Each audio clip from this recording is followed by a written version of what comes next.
So the technique of using a barrier substance with spermicidal activity is described well over 3,000 years ago.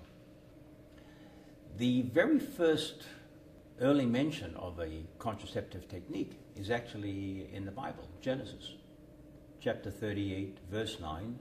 It's a story of Onan, and he says, he spilled it on the ground, lest that he should give seed to his brother, which is really a description of withdrawal. Another technique that was described was the use of elephant dung made into a suppository, which would be inserted in the woman's vagina and presumably would provide a certain degree of contraceptive effectiveness.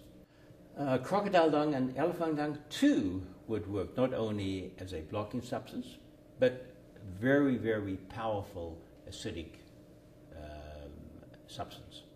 So it actually would physically have been quite effective. I have a lemon here that illustrates something in the museum too. And the lemon goes along with the method of sponges. The Talmud, the Hebrew Talmud, describes the use of a sponge as a contraceptive a couple of thousand years ago. And it's easy to imagine a woman on the shoreline of the Mediterranean Ocean. She doesn't want to have any more children at that point. And she takes some sea sponge and she inserts it in the vagina as an absorbent. Somewhere along the line, and history doesn't document when this took place, somebody figured out if they took a lemon and squeezed the lemon juice onto the sponge, it would make the method more effective.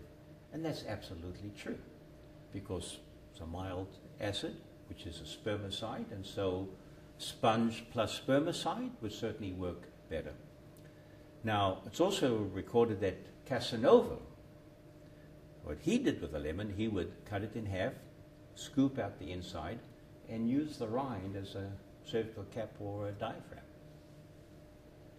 It's incredible to wonder, was it purely by accident, or did they have some feel for the fact that it would work in this particular manner?